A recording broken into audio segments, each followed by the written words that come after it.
오늘 본 말씀을 통해서 그림자 사명이라는 제목으로 하나님의 말씀 증거하겠습니다. 혹시 여기 초등생들 혹시 있나요? 초등학생들? 초등학생들 있어요? 초등학생들 도서 상품권이 걸린 문제 하나 내겠습니다. 뭐 이런 거는 뭐 쿠폰 쏘고 이런 건 제가 개인 사비로 하는 거니까 뭐 교육도 마음대로 쓰나 하지 마시고.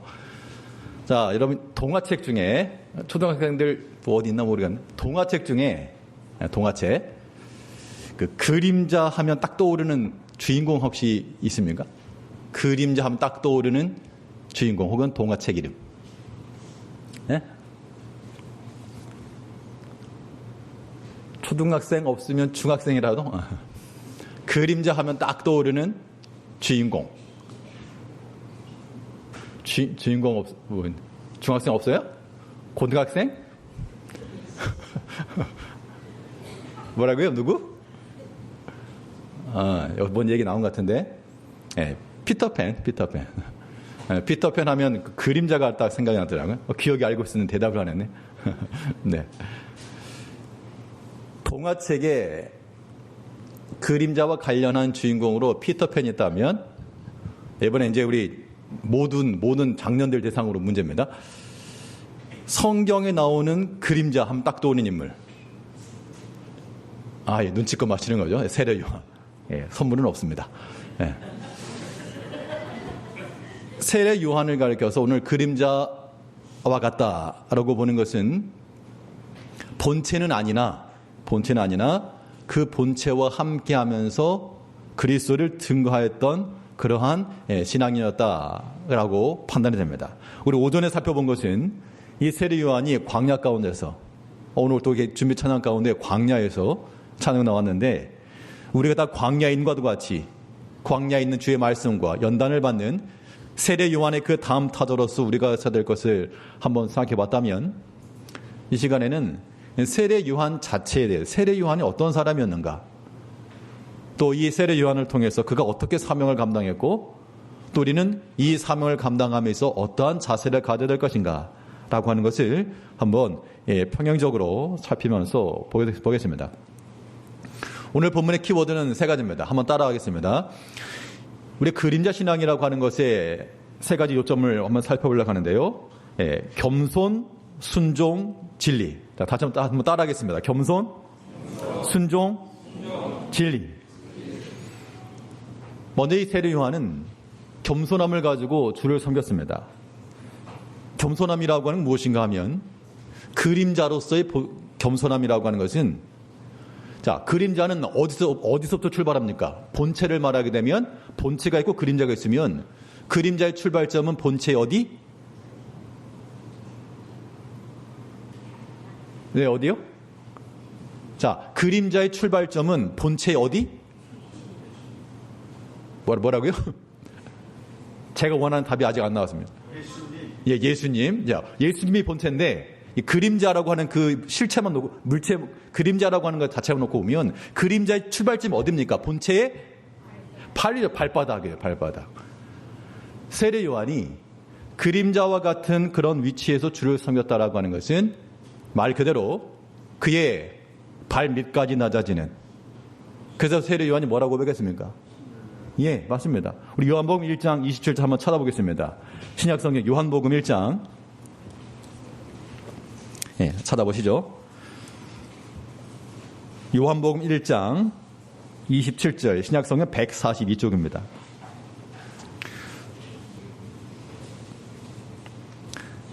예, 요한복음 1장 27절. 한번 같이 함께 했습니다. 시작. 곧 내 뒤에 오시는 그이라. 나는 그의 신발끈을 풀기도 감당하지 못하겠노라 하더라. 말 그대로 세례 요한은 예수님의 신발끈, 예전에 신들매 그랬는데 그 신발끈을 풀기도 감당치 못할지라. 말 그대로 발 밑까지 낮아진 거죠. 그림자입니다. 우리가 주를 섬김에 있어서 우리가 본체가 아니고 우리는 항상 예수 그리스도의 그림자와도 같이, 그러려면 그림자가 막 머리 꼭대기에 설 수 없잖아요. 그의 발 밑자락에서부터 그 발바닥에서부터 우리가 서 나가야 됩니다. 그러면 그 발바닥이라고는 보이지 않는 자리인 거 사실. 그래서 겸손히 주를 섬기고 참 자기 맡은 일을 꿋꿋이 감당하는 분들에 대해서는 잘 눈에 띄질 않습니다. 또 한편으로 보이지 않는 곳에서 수고하는 것들에 대해서 사람들이 모른다는 얘기죠. 그렇기 때문에 우리 하는 수고에 비해서 박한 평가를 받을 수 있는데 그럼 또 사람의 속이 상하잖아요. 마음도 상하고 이렇게 내가 고생하고 힘들게 하고 있는데 이걸 몰라주면 좀 속상하잖아요. 뭐 집안에서 그 일을 하고 있는 가정주부 같은 경우에 집에서 하는 일이 도대체 뭐냐 이러면 굉장히 기분 나쁘잖아요. 아 그럼 네가 한번 살림해보든가. 굉장히 보이지 않지만 일이 참 많다는 겁니다. 한편은 그런 걸 좀 우리가 알아주고 이해해주면 거기 함께 위로가 되고 그럴 텐데 그러자 눈에 보이는 건 판단하니까 집에서 하는 게 뭐가 있냐 이렇게 너무 곤란한 겁니다. 이번 시간에는 우리가 좀 눈에 보이지 않는 곳에서 또 수고하는 그런 우리 모든 봉사자들 또 한편으로는 우리 눈에 볼 때는 그것밖에 안 보이지만 그 내면에 보여지는 것 말고 또 다른 곳에서 더 많은 수고가 있고 또 고생이 있는 그런 분들에 대해서 함께 서로 위로와 격려를 좀 해줄 필요도 있겠다. 그런 생각이 들었습니다. 왜냐하면 우리 서로 발바닥에 있는 그림자들이니까 서로 위로해 줄 사람들이 우리밖에 없는 거죠. 누구를 먼저 위로해 줄까? 먼저는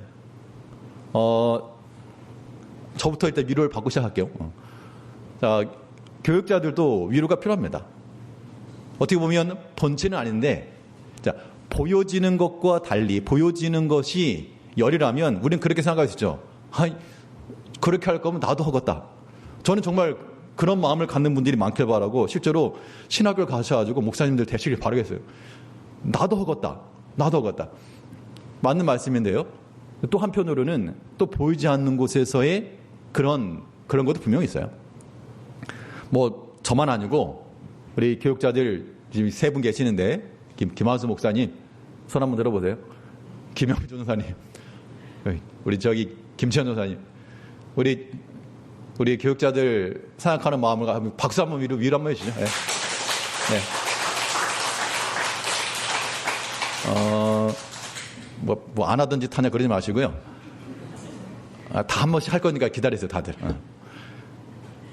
왜냐하면 우리가 다 주를 위해서 수고하잖아요.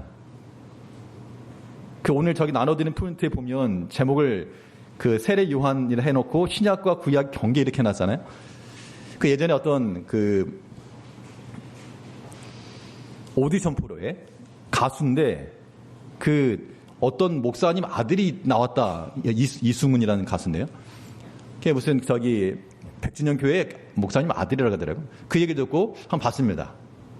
근데 그 노래는 관심 없는데 그 사람의 인터뷰, 그 주고받는 문답에서 제가 마음이 가서 울컥했던 장면이 하나 있었는데, 그러니까 본인은 이제 목사님 아들이니까 목회자 자녀들이 원래 좀 그런 부담감 가지고 있잖아요. 목회자도 아닌데 무슨 거의 뭐 목회를 하는 것처럼 그런 부담감을 가지고 자랐겠죠. 근데 자기는 또 이제 음악 한다고 다녔으니 노랑머리 빨강머리 하고 다니면서 그 교인들로부터 어떤 평가를 받았겠습니까? 저 믿음도 없는 것. 아무튼 그런 평가를 많이 받았겠죠. 그런데 음악을 한다고 하면서 하긴 했는데 그 인터뷰 내용이 이런 거면 아무튼 그 오디션이 나고 나서 이제 많은 인정을 받고 박수를 받고 칭찬받으니까 그 다음 회차에 나와서 하는 말이 굉장히 어색하다고. 왜냐하면 나는 칭찬받는 것에 익숙해지지 않아가지고 굉장히 어리숙하다고. 그러면서 내가 충분히 인기가 있는 것도 아니고 뭐 이것도 아니고 저것도 아닌 애매모호하다가 혹시 뭐 들어보셨던 분도 계실지 모르겠습니다만 애매모호해가지고 좀 중간에 서 있는 듯한 느낌이다 라고 했는데 그런데 그분의 그 한 마디가 뭐냐면 뒤에 하는 말이 이것도 아니고 저것도 아닌데 중간에 서 있기 때문에 또 여러 부분들을 포용할 수 있겠다. 그 말이 저희 굉장히 큰 울림으로 다가왔습니다. 왜냐하면 교육자의 위치가 그래요. 교육자의 위치가 그렇습니다. 당연히 제가 부교육자로 있을 때와 담임 교육자로 있을 때 그 차이를 말씀드리면 담임 교육자로서 있으면서 가장 큰 어려움은 외로움이에요, 외로움. 이렇게 말하면, 왜? 뭐가 외롭다는 거야? 뭐 교인들이 뭐 다 이렇게 잘 해줘. 그런데 뭐가 외롭다라고 말씀하시겠지만, 뭐 그런 감정적 측면에서 그런 외로움을 말하는 게 아니고요. 그러니까 마지막에서 결론적으로는 최종적 상황에서는 결정이 뭔가 내려져야 되는데, 이 결정이라고 하는 것이 굉장히 어려운 자리예요. 고립된 자리. 그래서 교인들이 만 10명 있잖아요. 그러면 한 분과 이야기하다 보면 또 다른 편이 있어요. 또 다른 편과 이야기하다 보면 또 다른 편이 있다는 얘기죠. 그러다 보니까 제 스스로가 조금씩 거리를 두게 되더라고요. 당연히 뭐 교회 직분자들 다 함께 일하지만 어느 한편으로 길어지면 안 되겠다라고 하는 그런 생각 때문에 조금은 거리를 두다 보니까 마음속으로 가까이 있음에도 불구하고 뭔가 경계에 밀려난 듯한 그런 느낌. 그게 사실은 굉장히 좀 아픈 느낌이죠. 그런데 결과적으로는 또 그럴 수밖에 없는 겁니다. 교육자 위치가 그런 위치라고 하는 것들을 이해를 해 주십사라고 하는 얘기죠. 뭘 잘하고 못하고를 떠나가지고 누구든 마찬가지입니다. 그 어떤 바울 사도가 와서 목회하면 뭐 잘 되겠습니까? 예수님이 하시면 잘 되겠습니까? 바울 사도가 와가지고 고린도교회 어떻게 됐어요? 막 싸웠잖아요. 최소한 여기 싸움은 없으니까 그나마 난 거니까. 누가 오더라도 어떤 사람에 의해서, 물론 사람의 역량이 중요하긴 한데 어떤 사람에 의해서 뭐 결정된다고 생각하지 마시고 다 이 주의 일을 함에 있어서 다 이런 수고의 길을 간다. 그런 생각이 주면서 우리 교육자들 그래도 인간적 판단을 가지고 너 몇 점 판단하실 수는 있는데요. 그건 개인적으로 판단하시고 그래도 우리가 위로와 격려를 해주셔야지 우리 주의 일에 더 힘을 써서 할 수 있을 겁니다. 우리 이제 장로님들 위로의 차례입니다. 우리 장로님들 한번 손 한번 들어주시죠. 우리 네 분 시무 장로님들 손 한번 들어봐 주시죠. 예. 어떤 분 이렇게 생각하셨어요? 교회 장로들 도대체 못하냐고. 그렇게 생각하시는 분들도 계시겠죠? 교회 장로들 뭐하냐고. 그런데요, 물론 이제 지금 은퇴하시는 우리 장로님들도 계시고 원로 장로님도 계시지만 다 마찬가지입니다. 교회에 어려움이 있고 문제가 생기면 누가 제일 먼저 달려오는지 아세요? 장로님들 뭐 하세요? 그런 분들이 아니고 장로님들이 먼저 오시는 겁니다. 그렇기 때문에 그 어려움의 수고들 욕을 많이 받아요. 그래도 감당할 수밖에 없는 자리이기 때문에 있는 건데, 그래도 우리 성도님들도 장로님들이 하는 그 일들에 대해서 또 협력도 해주고 교회를 위해서 수고한다, 이런 마음들을 가져주셔야 됩니다. 우리 장로님들 위해서 우리 한번 격려의 박수 한번 부탁드릴게요. 네. 네. 이거 한 시간 다 가고 생각네. 또 권사님들 한번 손 한번 들어봐 주세요. 권사님들. 심호 권사님, 은퇴 권사님들 다 한번 손 들어봐 주세요. 네. 또 그렇게 말할 수 있죠. 권사님들 뭐 하다냐고 도대체. 교회에서 뭐 하다니. 뭐 하다니요. 권사님들 손 놓잖아요? 안 돌아갑니다. 하다못해 오늘 점심 먹은 것도 반찬 가질 수가 없다 그럴 수 있지만, 집에서 진수성찬을 드시더라도 그런 수고하시는 분들의 수고가 있기 때문에 하는 거예요. 예전에는, 물론 예전에 하셨던, 예전에 다 감당하셨던 그런 분 참 대단하신 거죠, 사실. 지금 와서 보게 되면. 그래도 다 가정과 여러 가지 약함 중에서라도, 저희 본인 권사님들 다 골고루 하셔가지고, 다들 성한 데가 없어가지고, 그래도 교회를 위해서 수고하고 봉사하면, 그래도 권사님들 나와서 하시잖아요. 또 기도하는 데 있으면, 또 권사님들 먼저 나와서 기도하시고요. 잘은 모르시겠지만, 그래도 교회를 위해서, 성도를 위해서 염려하고 기도하고 찾아가 보는 거, 권사님들이 앞장서 하십니다. 그런 것도 알아주셔야 돼요. 그렇기 때문에, 권사님 저런데, 그렇게 말할 수 있어요. 겉으로 보이긴 그럴 수 있는데, 그래도 그 이면에 보이지 않는 곳에서 그렇게 수고하는 것이 있다. 그런 얘기입니다. 우리 권사님들 향해 우리 박수 한번 해주시죠. 네. 우리 집사님들 말할 것도 없고요. 우리 교사들도 한번 유리해 줍시다. 교사들. 우리 청년들 교사들인데 남을 가르치기는 아직 좀 더 성숙함이 함께 필요한 우리 청년들일 수 있지만 그래도 그 빈자리 감당해 주고 있잖아요. 만일 저 청년들 저거 제대로 못한다 그러면 그분들이 나서서 하시면 돼요. 내가 대신해서 내가 한번 제대로 보여주겠다. 그래도 청년들이 자기도 모르지만 함께 배워가는 그런 마음을 가지고 또 수고하고 있는데 우리 어차피 우리 다음 세대를 생각하려면 우리 청년 세대와 그 다음 세대들이 감당해야 될 부분이잖아요. 우리 교사들도 수고하느라고 우리 교사들 손들어 보세요.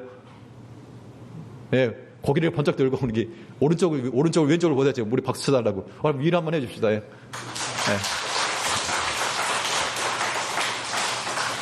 그리고 또 우리 찬양대들이 또 지휘자, 또 반주자. 이렇게 전문적인 음악 지식을 가지고 있지 않지만 그래도 좀 데리고 다니라고 고생 많고, 예. 아무튼 수고라고 하는 것들이 내 원하는 것만큼 다 빛이 안 날 수 있어요. 당연히 뭐 찬양대 한 사람, 또 지휘자도 마찬가지고 반주자도 마찬가지고요. 뭐 당연히 우리 하는 거니까 당연히 하는 거지라고 생각할 게 아니고 이것도 수고하는 거라고 사실은. 곡 선정하는 것도 굉장히 어렵고요. 저도 가끔 어쩌다 한 번씩 금요 기도인들 하다 보면 뭘 해야 되지? 굉장히 스트레스 받습니다, 사실. 곡을 선정한다는 것 자체도 뭐 어려울 뿐더러 근데 그런 것들에 대해서 감당해주고 있는 것. 근데 우리가 어떤 평가면에 있어서 평가를 먼저 하기 전에 그 이면에 숨은 수고와 그러한 고생과 물론 우리가 좀 더 열심을 내고 하는 것은 둘째 문제고요. 우리가 그런 것들 서로 이해해주고 알아주는 것도 필요한 겁니다. 우리 찬양자도 손들어 보세요. 아무도 손 안 내요. 한 분들은 한 분. 예, 우리 지휘자 반주자 손들어 보세요. 우리 박수를 한번 한번 해주십시다.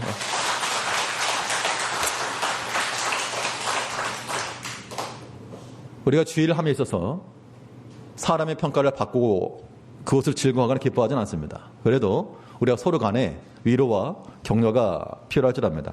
세례 요한은요, 그가 예수님을 향해서 내가 그의 신들매를 풀기도 감당치 못하겠노라. 비록 보이지 않는 곳이 있었지만 그는 그리스도를 향하였고요. 또 그리스도를 위하였고 주를 위한 마음을 가지고 나온 게 분명합니다. 이제 우리 모든 사명자들, 주의를 하려고 하는 우리 모든 일꾼들이 다 주의 그 신발짝 아래서, 발 아래서, 그림자는 본체의 발에서 시작하는 겁니다. 그 겸손한 마음을 가지고 우리가 서로 간에 서로 위로하면서 주의를 감당해 나가야 됩니다. 이 두 번째로는 이 순종하면인데요. 세례 요한은 참으로 순종함의 모습을 가지고 사명을 감당했다. 자, 순종이라는 게 무엇입니까? 순종이라고 하는 것은 무엇인가를 명한 자가 있고 그 명한 것을 행하는 거죠. 즉 주인이 있고 그 주인의 뜻을 행하는 겁니다. 순종함에 이른다라고 하는 것은 나의 뜻과 나를 위해서 일하는 것 아니고요. 나를 부르시고 또 내게 명하신 일을 위해서 행하는 겁니다. 그 주인의 뜻을 따르는 삶이 순종의 삶이라는 얘기입니다. 세례 요한은 그가 행한 모든 일에 있어서 자기의 즐거움을 가지고 일하지 않았다 그랬습니다. 그럼 어떤 즐거움이 있었는가? 나를 위한 즐거움이 아니라 내가 위하는 즐거움이 내겐 충만하다 그랬습니다. 다시요. 우리 보통 나에게 오는 그 기쁨과 즐거움이 충만해야지 좋잖아요.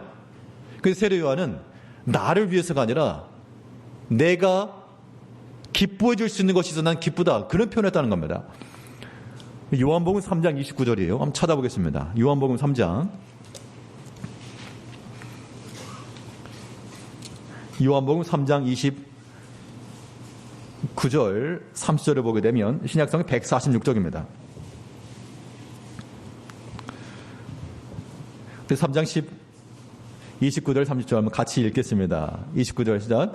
신부를 취하는 자는 신랑이나 서서 신랑의 음성을 듣는 친구가 크게 기뻐하나니 나는 이러한 기쁨으로 충만하였노라. 그는 흥하여야 하겠고 나는 쇠하여야 하리라 하니라. 그러니까 신부를 취하는 자는 신랑인데 그 신랑의 친구가 신랑이 신부를 취하는 것이 기뻐해서 하도 정말 박수치면서 기뻐했다 그 얘기입니다. 그러면서 하는 말이 나는 이러한 기쁨으로 충만하였노라. 결국 세례 요한은 자기의 기쁨과 자기의 유익과 자기 이름과 이것을 위해서 일한 것이 아니었다라고 하는 것이 분명하죠. 그를 부른 그 주인을 따른 삶을 산 겁니다. 우리가 하나 앞에서요.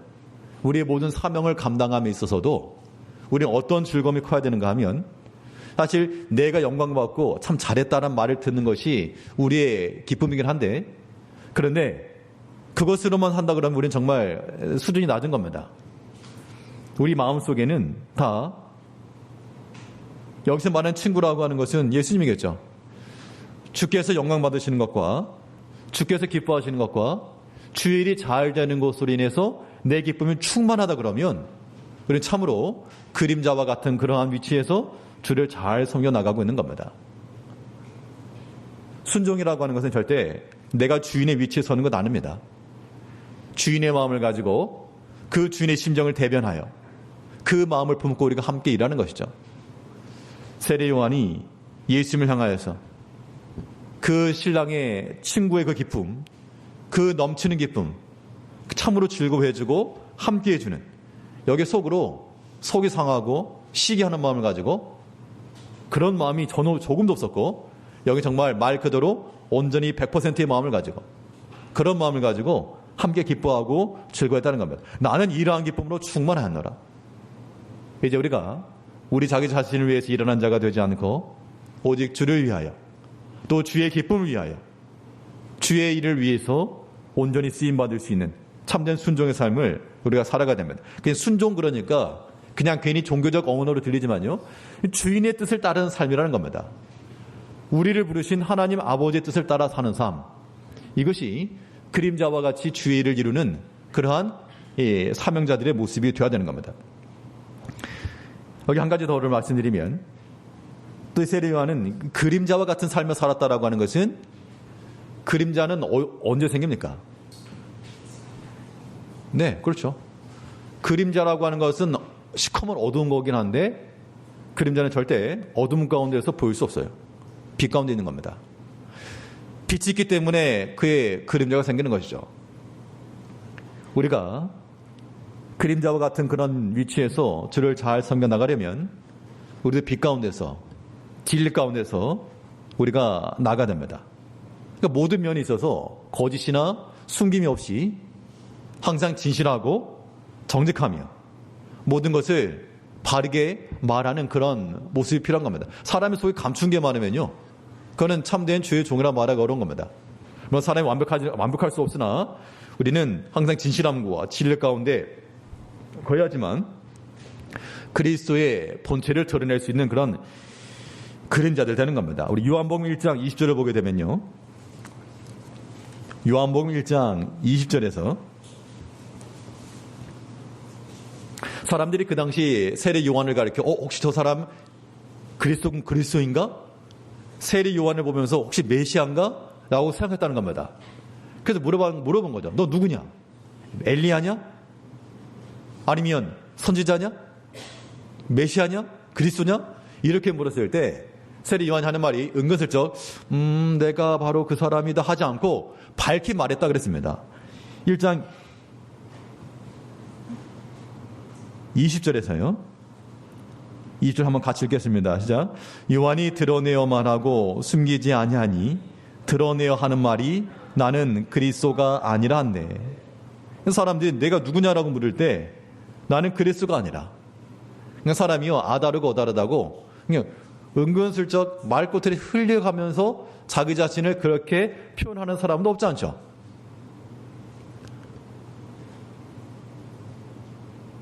예전에 어떤 회사원이 그 직급이 계장이가 그랬습니다. 요즘 계장이 있나 모르겠네요. 예전에 계장이가 그랬습니다. 근데 그게 어떤 무슨 사무소 같은 데가 있었고, 제일 책임자가 소장이에요, 소장. 근데 이 사람이 전화를 받으면 그 아무개 뭐 계장입니다 이렇게 또박또박 말해야 되는데 막 흘려가지고 소장입니다 듣다 보면 아무개 소장입니다라고 이렇게 일부러 들리게끔 말하는 뭐 그런 경우가 있다 그럽니다. 뭐 그렇게 말하면 또 그만큼 어떤 외적인 대우나 이런 게 있어서 그랬는지 모르겠지만, 사람이 뭔가 진실하지 않고 속이려고 그러면 100% 거짓말 안 했는데 또 완전한 진실도 아닌 그런 모습이 있다는 겁니다. 사람들이 다 그런 몇 면이 있기 마련인데요, 우리가 그런 것들을 철저히 배역해 나가는 모습도 필요하겠습니다. 우리가 오직 빛 가운데 거할 때라야 그 빛의 투영함을 받아 우리가 그리스도의 본체를 드러내는 그림자와 같은 역할을 해나가는 겁니다. 그래서 이 세례 요한은 이 모든 면에 있어서 옳고 그른 것을 명확히 분별하고 잘못된 것에 대해서 타협하지 않고 비록 왕 앞에서라도 빛 가운데 거하여 불의한 것을 불의하다 말할 줄 알고 결국에는 그로 인해서 죽음을 당하고 말았지만 절대 여기에 타협하지 않았다는 겁니다. 우리가 타협할 게 있고 하지 않을 게 있어요. 그러니까 사람과의 관계 면에 있어서는 타협이 필요합니다. 교회 생활도 우리가 여러 사람들이 있다 그러면 이게 뭐 내 집도 아니고 내 가족도 아니고 나 혼자 하는 것도 아니기 때문에 좀 다들 생각이 다를 거 아닙니까?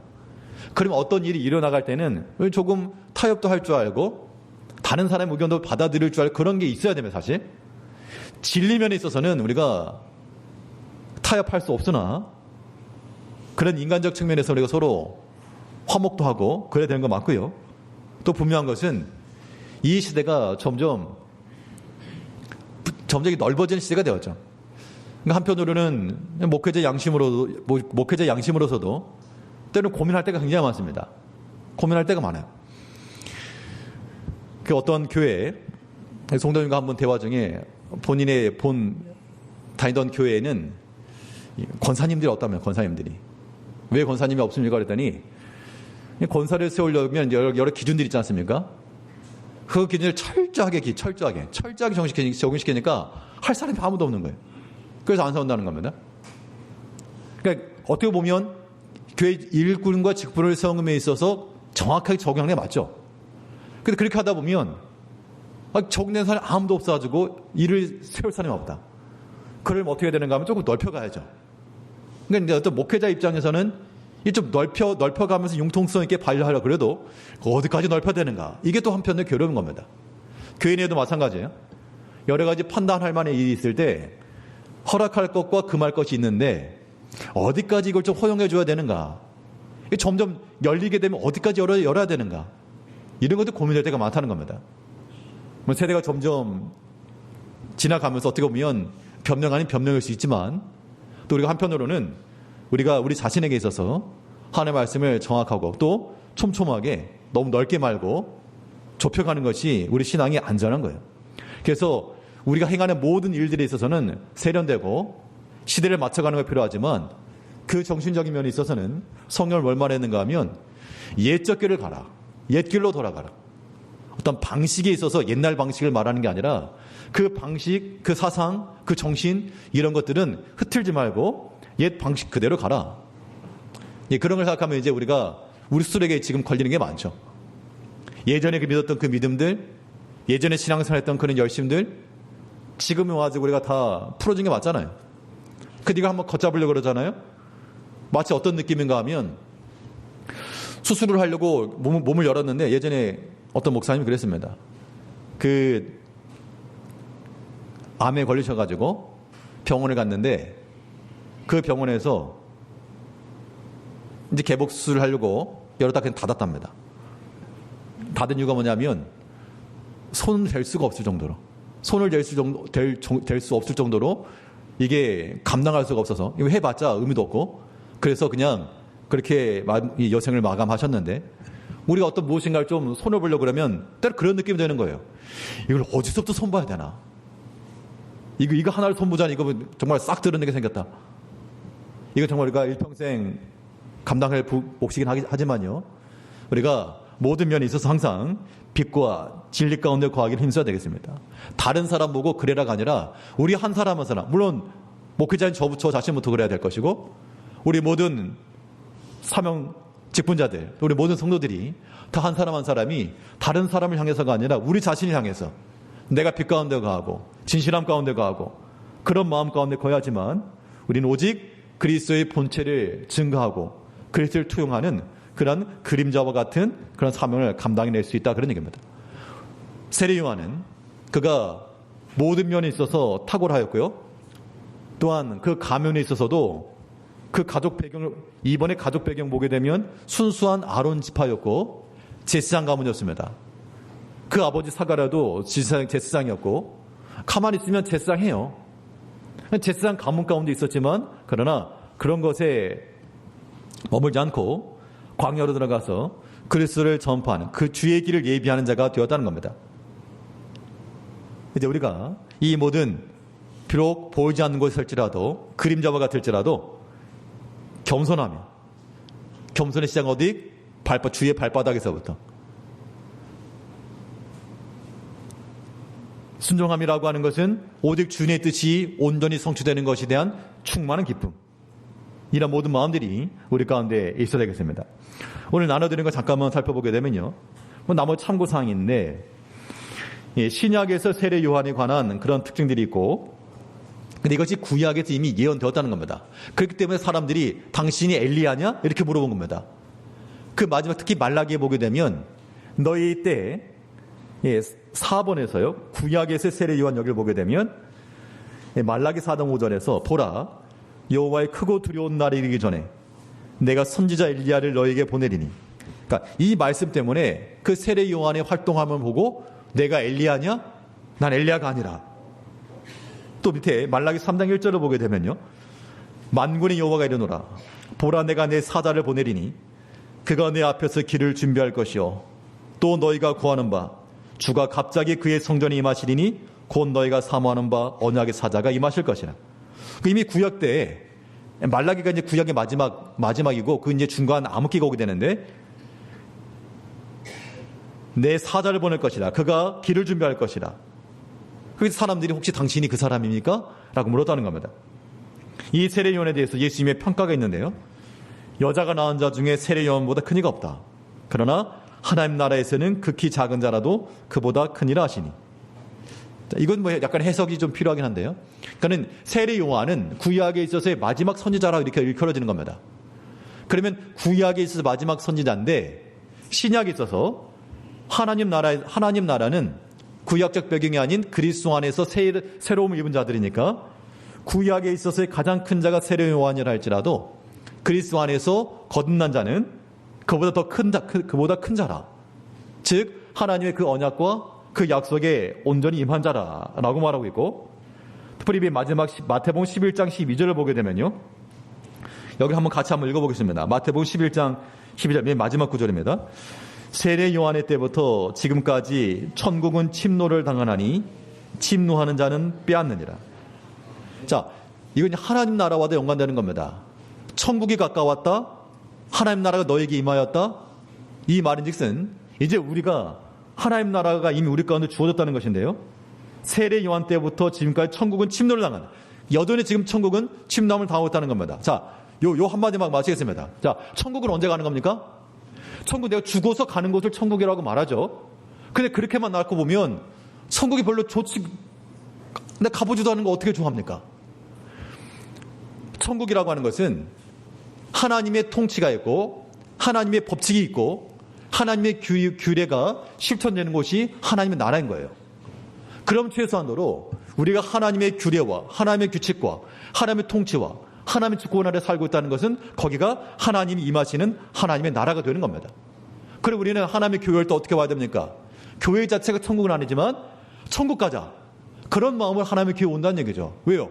하나님의 교회가 이 땅 하나님의 교회가 하나님의 말씀과 하나님의 뜻이 온전히 실천되면 여기가 천국 아니고 뭐겠습니까?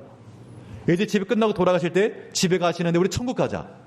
그 가정 가운데 하나님의 질서가 있고 하나님의 말씀이 이루어지고 있고 하나님의 규례와 규율이 서게 되면 그 가정 천국이 아니고 무엇이겠습니까?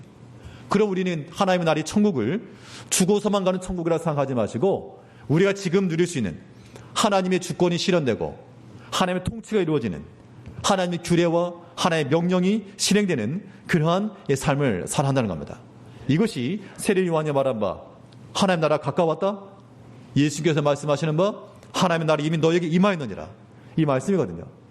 이제 우리가 하나님 나라를 침노하는 자가 빼앗는다 그랬으니까 오늘도 하나님 나라 좀 훔쳐오시고 하나님 나라를 내 것으로 좀 삼고 하나님께서 도로 달라고 뺏지 않으시니까 하나님 나라에 힘써 들어가서 다 우리 깃발 꽂고 우리 영역으로 삼아갈 수 있는 그러한 지혜로 살아가시는 성도님들 되시길 바라겠습니다. 기도하겠습니다.